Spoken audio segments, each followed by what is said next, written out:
ایک روز حضرت محمد صلی اللہ علیہ وسلم اپنے صحابہ کے درمیان تشریف آوری کے دوران حضرت ابوبکر صدیق سے پوچھا کہ ابوبکر آپ دنیا میں کیا چیز پسند کرتے ہو؟ انہوں نے جواب میں کہا حضور 3 چیزیں پسند کرتا ہوں، اول آپ کے درمیان بیٹھا رہوں، دوسرا آپ کو دیکھتا رہوں، تیسرا اپنے مال کو آپ پر خرچ کروں۔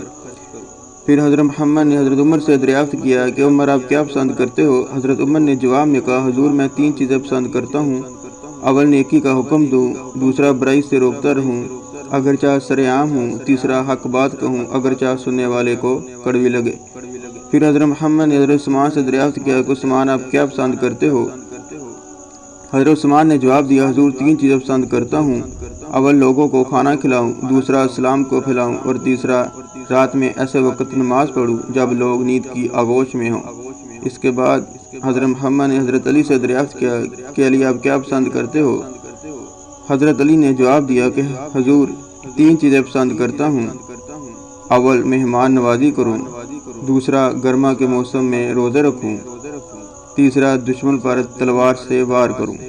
پھر حضرت محمد صلی اللہ علیہ وسلم نے حضرت ابو ذر غفاری سے دریافت کیا کہ ابو ذر غفاری تم کیا چیز پسند کرتے ہو؟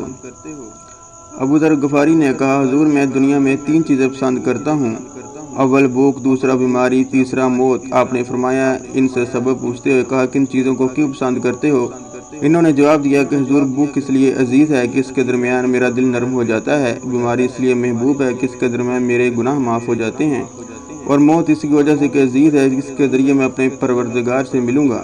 اس کے بعد آپ نے ارشاد فرمایا کہ میرے لیے تمہارے لیے دنیا سے 3 چیزیں پسند کروائی گئی ہیں، اول خوشبو، دوسری نیک عورتیں، تیسرے میری آنکھوں کی ٹھنڈک نماز میں رکھی گئی ہے۔ اس اثناء میں حضرت جبرائیل تشریف لائے اور فرماتے ہیں کہ مجھے تمہاری دنیا سے 3 چیزیں پسند ہیں، اول پیغام کو پہچانا، دوسرا امانت کو ادا کرنا، تیسرا مساکین سے محبت کرنا۔ پھر حضرت جبرائیل آسمان کی طرف جانا دوبارہ لوٹتے ہیں اور زمین پر واپس دوبارہ آتے ہیں اور فرماتے ہیں کہ حضور اللہ رب العزت نے ان کو سلام کہتے ہیں۔ ارشاد فرماتے ہیں کہ اللہ رب العزت نے 3 چیزیں تمہارے لیے پسند کی ہیں، اول ایسی زبان جو اللہ کی راہ میں یاد سے تر ہو، دوسرا ایسا دل جو اللہ سے ڈرنے والا ہو، تیسرا ایسا جسم جو مصائب و آزمائشوں میں صبر کرنے والا ہو۔